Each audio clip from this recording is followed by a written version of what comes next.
पचित भोजन का अवशोषण। ठीक है, तो पचित भोजन का अवशोषण है वो हमने पढ़ा था कि जो आंत्र की उपकला जो कोशिकाएं हैं, उनकी उपकला कोशिकाओं के माध्यम से रुधिर या लसिका में पचित भोजन का अवशोषण होता है। ठीक है, तो आंत्र की उपकला कोशिकाएं हैं, उसमें रसांकुर है, रसांकुर में सुषमांकुर है, वो पाए जाते हैं जो कि अवशोषण की सतह को बढ़ा देते हैं। अब इसी के अंदर ही अवशोषण में ही हेडिंग लगानी है, अवशोषण की क्रियाविधि। हेडिंग है अवशोषण की क्रियाविधि। अवशोषण की क्रियाविधि।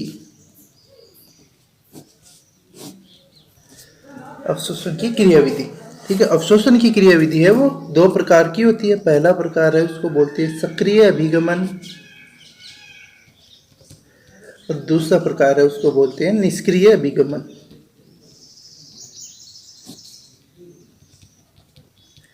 अवशोषण की क्रियाविधि दो प्रकार की होती है, सक्रिय अभिगमन और निष्क्रिय अभिगमन। निष्क्रिय अभिगमन है इसको विसरण भी कहा जाता है।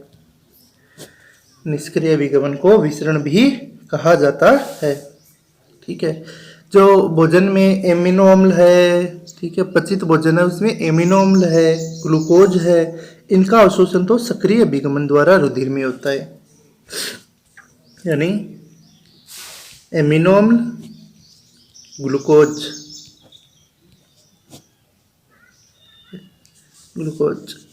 इनका अवशोषण सक्रिय अभिगमन द्वारा होता है। सक्रिय अभिगमन द्वारा रुधिर में होता है। रुधिर में होता है। एमिनो अम्ल ग्लूकोज का जो अवशोषण है वो सक्रिय अभिगमन द्वारा रुधिर के अंदर होता है। इसके अलावा जो सबसे जटिल अवशोषण की क्रिया है वो होती है वसा की। सबसे जटिल अवशोषण की क्रिया है वो होती है वसा की। और वसा का अवशोषण है वो वसीय अम्ल है, मोनोग्लिसरॉल्डिहाइड है, कोलेस्ट्रॉल है आदि के रूप में लसिका से होता है। ठीक है, तो हमें आगे लिखना है वसा का अवशोषण। वसा का अवशोषण, वसा का अवशोषण वसीय अम्लों कोमा मोनोग्लिसराइड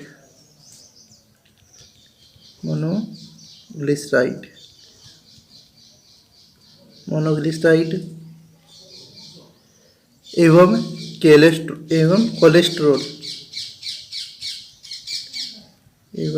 कोलेस्ट्रॉल के रूप में विसरण द्वारा लसिका में होता है। के रूप में विसरण द्वारा लसिका में होता है।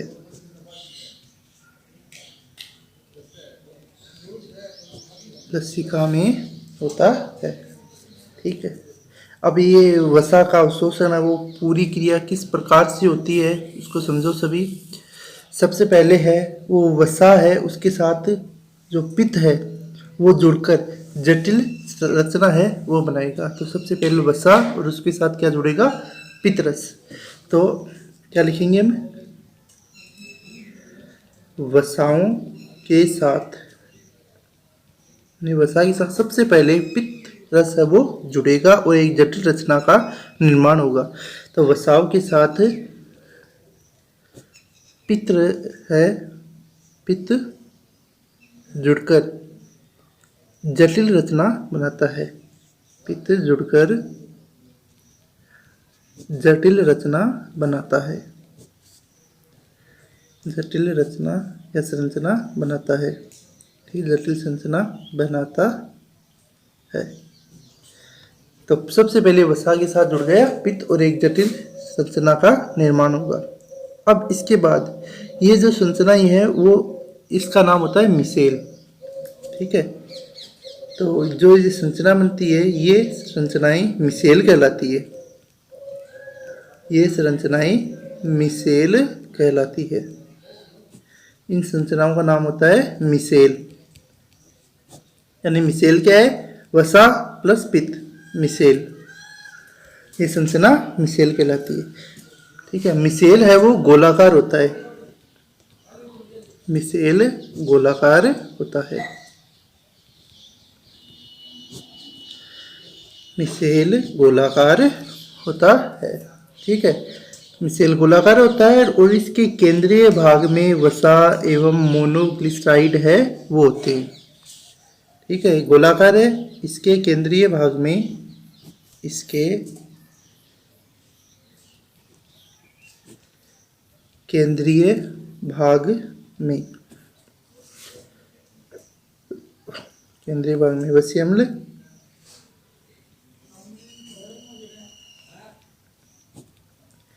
एवं मोनोग्लिसराइड होते हैं। मोनोग्लिसराइड होते हैं। ठीक है, और इसके चारों ओर पित्त लवण है वो पाए जाते हैं। केंद्र में ये हो गए गोलाकार संरचना है, केंद्र में ये दोनों, और चारों ओर है वो पित्त पाए जाते हैं। ठीक है, इसके चारों ओर पित्त है पाए जाते हैं।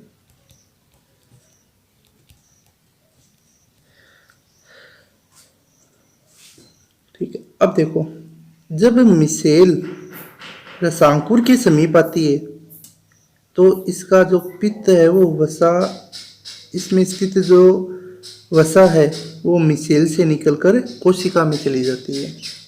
ठीक है, जब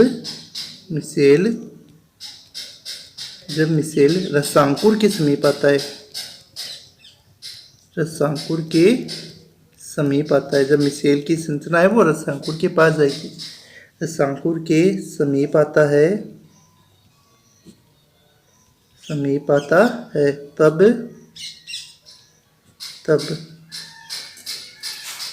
जो इसमें मिसेल में वसा है, वसा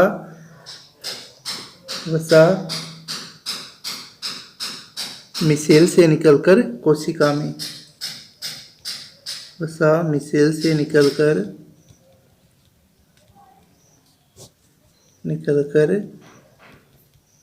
कोशिका में विसरित हो जाती है। कोशिका में विसरित हो जाती है।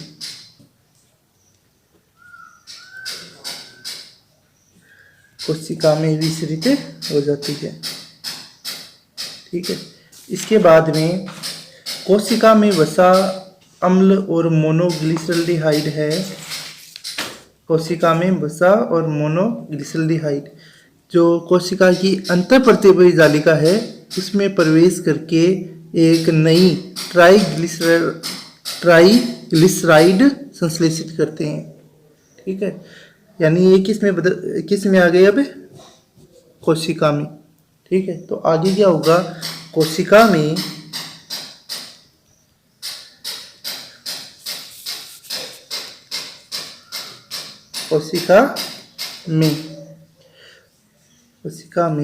वसा अम्ल एवं मोनोग्लिसराइड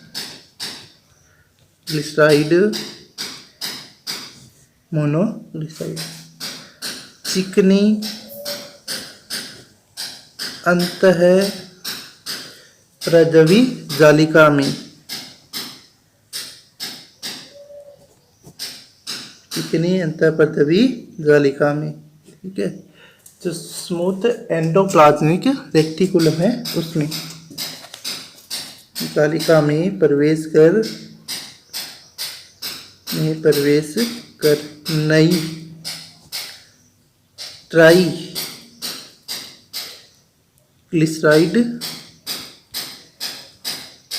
ट्राइग्लिसराइड संश्लेषित करते हैं।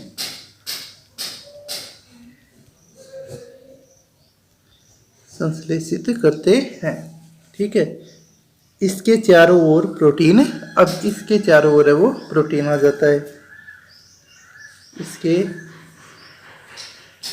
चारों ओर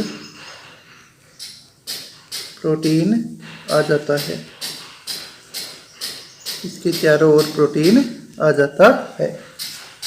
ठीक है, इसके चारों ओर प्रोटीन आ जाने पर जो लिपोप्रोटीन से गोलिकाएं बनती है उन्हें काइलोमाइक्रोन कहते हैं। ठीक है, तो इनके चारों ओर प्रोटीन आ जाएगा। अब इन्हें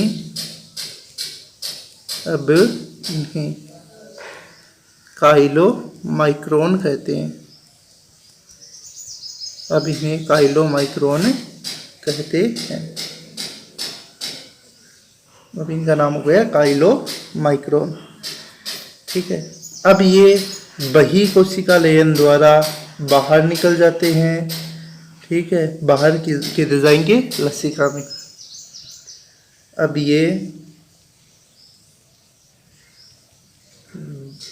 ये बही कोशिका लयन द्वारा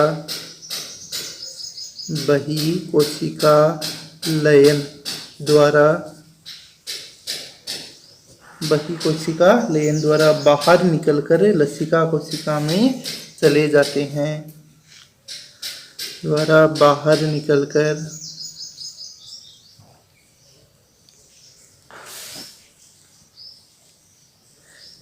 लसिका कोशिका में या लसिका में चले जाते हैं। बाहर निकलकर लसिका में चले जाते हैं। ठीक है, वहाँ से ये रुधिर प्लाज्मा में पहुँच जाते हैं। वहाँ से ये रुधिर प्लाज्मा में पहुँच जाएंगे। ठीक है, इसके अलावा जो जल है उसका भी अवशोषण है वो विसरण विधि द्वारा होता है। विसरण या निष्क्रिय अभिगमन द्वारा होता है। तो पाचन की क्रियाविधि में पहला पॉइंट पढ़ा था हमने अंतःग्रहण। दूसरा पॉइंट पढ़ा था पाचन। पाचन अलग अलग भागों में होता है। मुख में पाचन, मुखुआ में, अमाशय में और छोटी आंत में। फिर पढ़ा था अवशोषण। तो अवशोषण वाला टॉपिक है वो खत्म हो गया। तो पाचन की क्रियाविधि में अगला पॉइंट है वो है जो 4 नंबर है वो स्वांगीकरण। तो नंबर 4 पॉइंट है उसकी हेडिंग लगानी है स्वांगीकरण। पाचन, अब आ जाएगा स्वांगीकरण। ठीक है, स्वांगीकरण का अर्थ होता है कि जो अवशोषित खाद्य पदार्थ है उसको रक्त द्वारा कोशिकाओं में पहुंचाना, जिससे कोशिकाओं के अंदर ऊर्जा प्राप्ति हेतु उस खाद्य पदार्थ का अपघटन किया जाएगा और उसके अपघटन के द्वारा एटीपी है वो बन जाएगी और एटीपी के रूप में हमारे शरीर में ऊर्जा है वो संचित रहती है।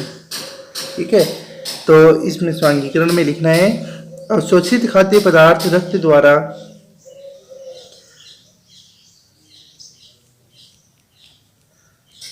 अवशोषित खाद्य पदार्थ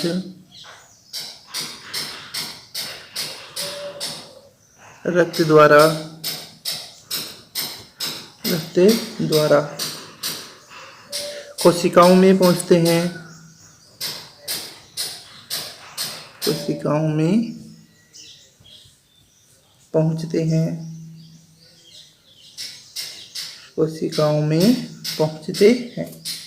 कोशिकाओं में ऊर्जा प्राप्ति हेतु इनका विघटन होता है। कोशिकाओं में ऊर्जा प्राप्ति हेतु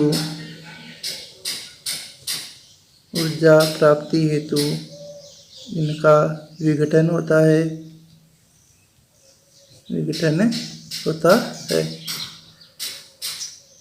ठीक है, एवं ऊर्जा एटीपी के रूप में संचित हो जाती है। एवं इनका विघटन होगा तो विघटन होने से एटीपी बनेगी और कोशिका में एटीपी के रूप में ऊर्जा है वो संचित हो जाएगी। एवं ऊर्जा यानी कोशिका में ऊर्जा एटीपी के रूप में संचित हो जाती है।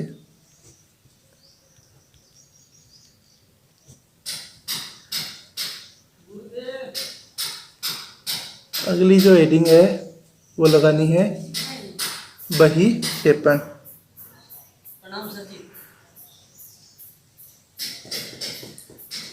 बहिक्षेपण अब पाचन तंत्र की क्रियाविधि का अंतिम पॉइंट है बहिक्षेपण। तो जो पचित भोजन है वो तो पूरे शरीर में अलग अलग कोशिकाओं में चला जाता है, और जो अपचित भोजन है वो अपचित भोजन बड़ी आंत में पहुंचता है। तो अपचित भोजन है वो बड़ी आंत में सबसे पहले जो सिक्कम भाग है उसमें, फिर कोलन में, वृद्धांत्र में, फिर मलाशय में जाता है। तो बड़ी आंत्र के जो वृद्धांत्र है, वृद्धांत्र भाग में जीवाणु पाए जाते हैं। ये जीवाणु अपचित भोजन में से जो सेल्यूलोज है उसका विघटन कर देते हैं। तो बड़ी आंत्र के वृद्धांत्र भाग में जीवाणु पाए जाते हैं जो अपचित भोजन में से सेल्यूलोज का विघटन कर देते हैं। ठीक है, इसमें लिखना है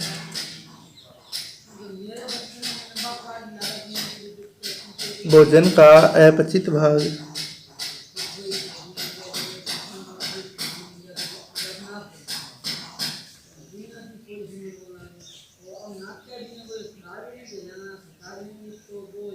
वृद्धांत्र में आता है।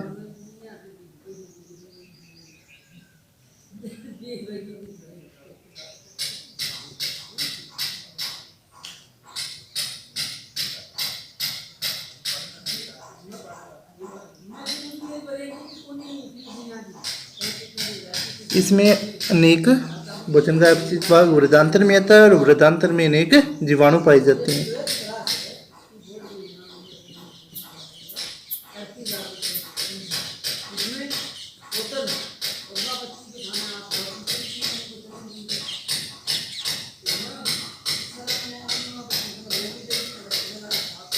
इसमें अनेक जीवाणु पाए जाते हैं। जो अपचित में से जो अपचित भोज्य पदार्थ है इसमें उपस्थित सेल्यूलोज का विघटन कर देते हैं। ठीक है, ये जीवाणु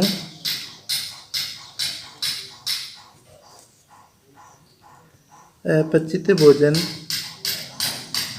में से सेल्यूलोज का विघटन कर देते हैं।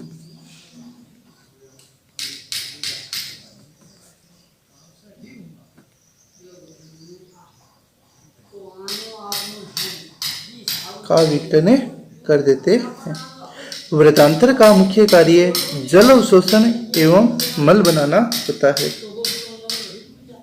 वृद्धांत्र का मुख्य कार्य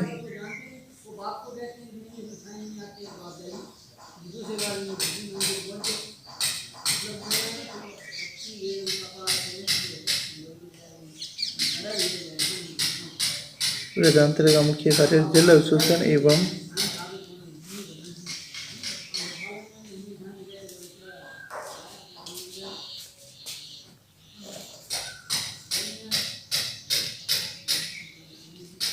मल बनाना होता है। ठीक है,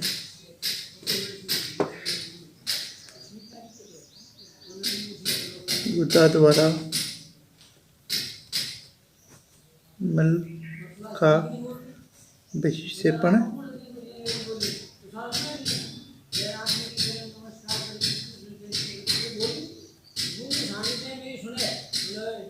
किया जाता है। तो ये हो गया पाचन तंत्र की क्रियाविधि कंप्लीट। अब इसके बाद अगली हेडिंग लगानी है कुपोषण एवं इससे संबंधित रोग।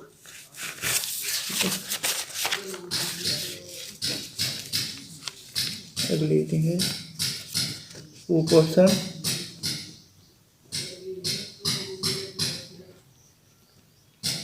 एवं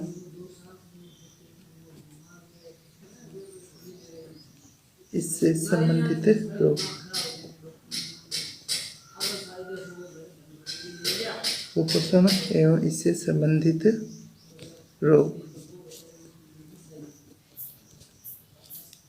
ठीक है, कुपोषण का अर्थ होता है कि एक होता है संतुलित आहार। संतुलित आहार वह आहार होता है जिसमें भोजन के आवश्यक सभी अवयव उचित मात्रा में उपस्थित होते हैं, उसे संतुलित आहार कहते हैं। भोजन के अवयव कार्बोहाइड्रेट, प्रोटीन, वसा, खनिज लवण, विटामिन, जल और खाद्य रेशे होते हैं। तो ऐसा आहार जिसमें सभी अवयव उचित मात्रा में पाए जाते हैं वो संतुलित आहार कहलाता है। और जब इस भोजन में किसी भी पोषक तत्व की या किसी भी भोजन के अवयव की कमी लगातार लंबे समय से कमी चले तो उसे कुपोषण कहते हैं। ठीक है, कुपोषण के कारण अनेक रोग उत्पन्न होते हैं। तो जो कुपोषण है वो होते हैं 4 प्रकार के।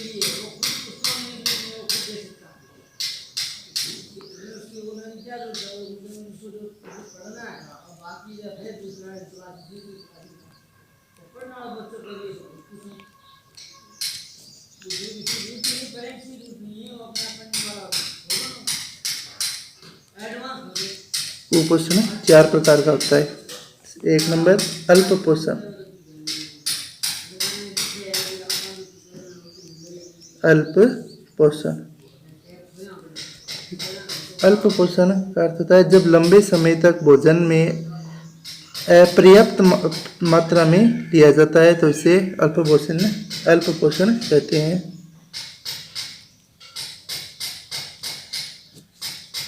जब भोजन लंबे समय तक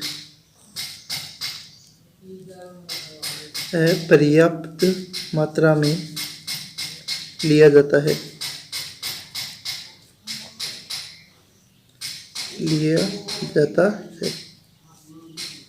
तो इसे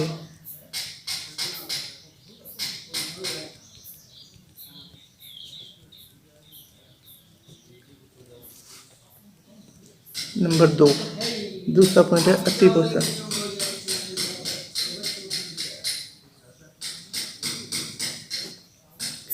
अति पोषण का अर्थ है कि जब भोजन लंबे समय तक अत्यधिक मात्रा में लिया जाए तो इसे अति पोषण कहा जाता है।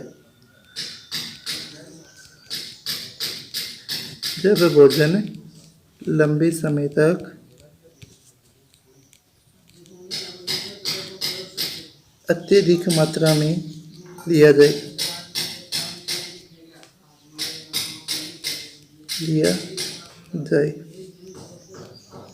तो इसे अति पोषण कहते हैं। 3 नंबर तीसरा होता है असंतुलित पोषण। असंतुलित पोषण होता है ऐसा आहार जिसमें कुछ पोषक है वो अधिक अनुपात में तथा कुछ पोषक है वो कम अनुपात में उपस्थित हो तो इसे असंतुलित आहार या असंतुलित पोषण है वो कहा जाता है। ऐसा आहार जिसमें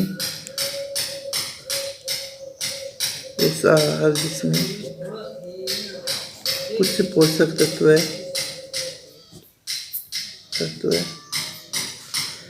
अधिक अनुपात में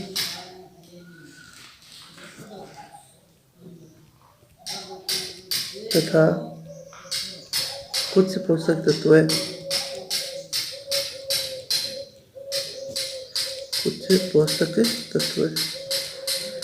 कम अनुपात में उपस्थित हो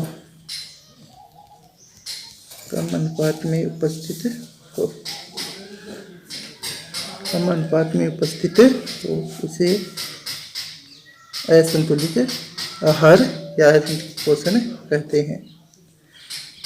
कुपोषण का जो अगला प्रकार है वो होता है विशिष्ट न्यूनता।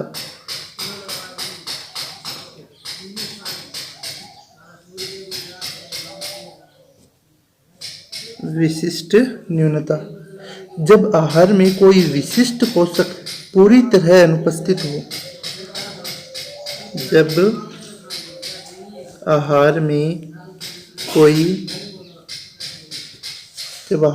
विशिष्ट पोषक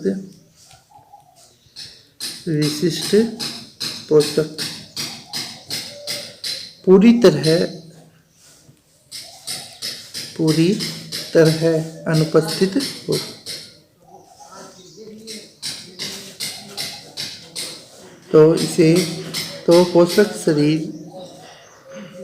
हो तो पोषक की शरीर में कमी आ जाती है। तो पोषक की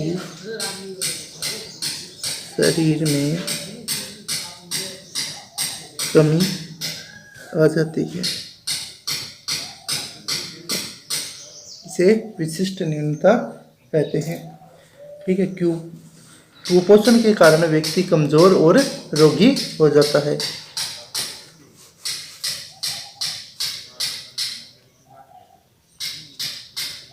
कुपोषण के कारण